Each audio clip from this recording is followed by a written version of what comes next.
Hello friends, मैं चंद्रा सोनी और Soni empire group में आपका स्वागत है। आज मैं शरद पूर्णिमा के व्रत की कथा और उसका महत्व बताने आई हूँ। शरद पूर्णिमा अश्विन मास के शुक्ल पक्ष को भी शरद पूर्णिमा कहा जाता है। इस तिथि को एक अलग महत्व दिया गया है। शरद ऋतु के बाद हेमंत ऋतु का आगमन होता है और धीरे धीरे सर्दी शुरू होती है। इस दिन खासकर माता लक्ष्मी की पूजा की जाती है। आज चंद्रमा मानो 16 कलाओं से पूर्ण है। इस तिथि को एक चमत्कारी तिथि भी माना जाता है।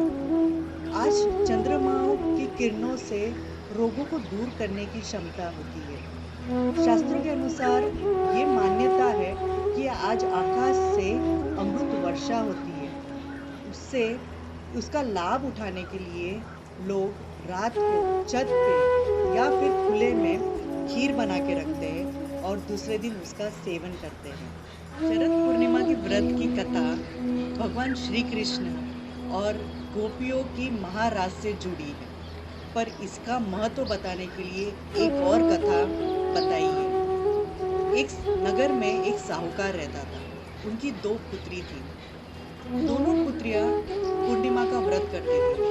उसमें से जो छोटी थी वो पूर्णिमा का व्रत अधूरा छोड़ती थी और जो बड़ी थी वो पूर्णिमा का व्रत बहुत प्रेम भाव से और श्रद्धा से पूर्ण करती थी। कुछ दिनों बाद उन दोनों का विवाह हुआ। उसमें से जो बड़ी पुत्री थी, जिसने प्रेम भाव से और श्रद्धा से पूर्णिमा का व्रत पूर्ण किया था, उसे बहुत सुंदर और स्वस्थ संतान की प्राप्ति हुई। और जो छोटी बेटी थी, जिसने व्रत अधूरा छोड़ा था, या तो उस पर बाढ़ चढ़ते नहीं थे और चढ़ते थे तो उसका संतान जीवित नहीं रहता था। वो बहुत दुखी रहने लगी और उनके पति भी दुखी रहने लगे। फिर उन्होंने अपनी कुंडली ब्राह्मण को दिखाई। फिर विद्वान ब्राह्मण को ये पता चला कि उन्होंने कभी पूर्णिमा का व्रत पूर्ण नहीं किया। तो विधि विधान से उन्होंने उनको व्रत पूरा करने का विधि बताई। उसी तरह जैसे ब्राह्मण ने बताई, छोटी बेटी ने वो व्रत पूरा किया। फिर थोड़े दिन बाद उनको संतान की प्राप्ति हुई, पर वो भी ज़्यादा दिन तक जीवित ना रही। फिर उसने वो संतान को एक टेबल पे लेटा दिया और उसके ऊपर एक लाल कपड़ा रख दिया और उसने अपनी बड़ी बहन को बुलाया और बहन को वो टेबल पे बैठने को कहा। बड़ी बहन जैसे वो उस टेबल पे बैठने वाली थी और उसने उस कपड़े को छुआ, वो संतान रोने लग गई। बड़ी बहन एकदम आश्चर्यचकित होकर डर के उठ गई और कहा, ये क्या कर रही थी? तुम अपने पुत्र को मारने का दोष मुझ पर लगा रही थी? तब छोटी बेटी आश्चर्यचकित होकर बोली कि ये तो मृत ही था, पता नहीं आपके प्रताप से वो वापस जीवित हो गया। फिर क्या, पूरे नगर शरद पूर्णिमा के व्रत की शक्ति पूरे नगर में फैल गई और सारे लोग, नगरवासी, वो पूर्णिमा का व्रत करना शुरू किया। हे भगवान, जैसे आपने इन पर कृपा की है, वैसे आप हम पर भी कृपा करना। आज मैं नारी सम्मान या नारी अपमान या नारी शक्ति की बात नहीं करना चाहती। मैं कुछ लॉजिक और एक साइंटिफिक चीज़ की बात करना चाहती हूँ। जैसे लोग कहते हैं कि मेरी किस्मत ही खराब है, मेरा लक ही काम नहीं करता, मैं कुछ भी करता हूँ मेरे से हो नहीं रहा है। मतलब ये लक उनका काम क्यों नहीं कर रहा, इसके पीछे एक लॉजिक है। जैसे ये पृथ्वी इटसेल्फ एक नारी शक्ति पे टिकी हुई है।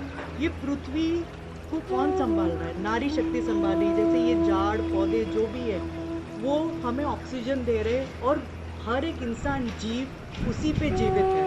वो हमें फल, फ्रूट, सब्जी, भाजी जो भी है, आज हमें पौधे जो भी है, आज हमें इसी शक्ति से मिल रहे हैं। इस शक्ति से तो शिव जी भी अधूरे हैं।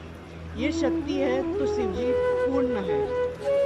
तो मेरा ये मानना है कि कुदरत का जो नियम है, इस नेचर का जो नियम है, वो निस्वार्थ भाव से प्रेम दे रहा है। वो हमें कुछ उम्मीद नहीं कर रहा है हमसे, वो निस्वार्थ भाव से प्रेम दे रहा है। ये सेम नियम अगर हम हमारे घर पे लागू करें, जैसे हम कोई चीज़ की उम्मीद ना करें, बस एक निस्वार्थ भाव से प्रेम देते रहे। आजकल के घर में, हर एक घर में किसी ना किसी का प्रॉब्लम हो रहा है। देरानी जेठानी हो, सास बहू हो, पति पत्नी हो, सबका कुछ ना कुछ प्रॉब्लम हो रहा है। उसमें क्या चीज़ मिसिंग हो रही है? सिर्फ एक ये प्रेम।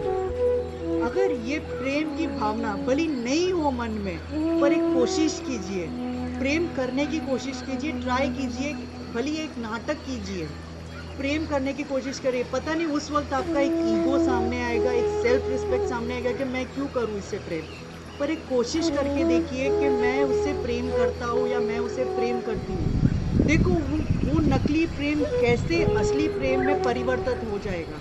और जिस दिन वो प्रेम असली प्रेम में परिवर्तित हो जाता है, ये पृथ्वी का नियम और अपने घर का नियम सेम होता है। जहाँ यहाँ निस्वार्थ भाव से प्रेम होता है और अपने घर पे निस्वार्थ भाव का प्रेम हो रहा है, वो एक फ्लो अपने आप मैच हो जाता है। ये शक्ति और ये शक्ति अपने आप एक मैच हो जाती है। जिस दिन ये शक्ति मैच हो गई, उस दिन देखो तुम्हारी किस्मत क्या चमकती है। उस दिन देखो तुम्हारे घर में इतनी सुख शांति आ जाएगी, दुनिया की कोई ताकत तुम्हारे घर की सुख शांति भंग नहीं करेगी। कुछ नहीं करना है फ्रेंड्स, सिर्फ आपको प्रेम करना है। कोशिश करें, निस्वार्थ भाव से प्रेम करें, कुछ उम्मीद ना करें, सिर्फ प्रेम करते रहें। यही एक संसार का नियम है। आप प्रेम बांटोगे, प्रेम मिलेगा। आप नफरत बांटोगे, नफरत मिलेगी। अभी ये आपको सोचना है, आपको क्या बांटना है, प्रेम या नफरत। धन्यवाद।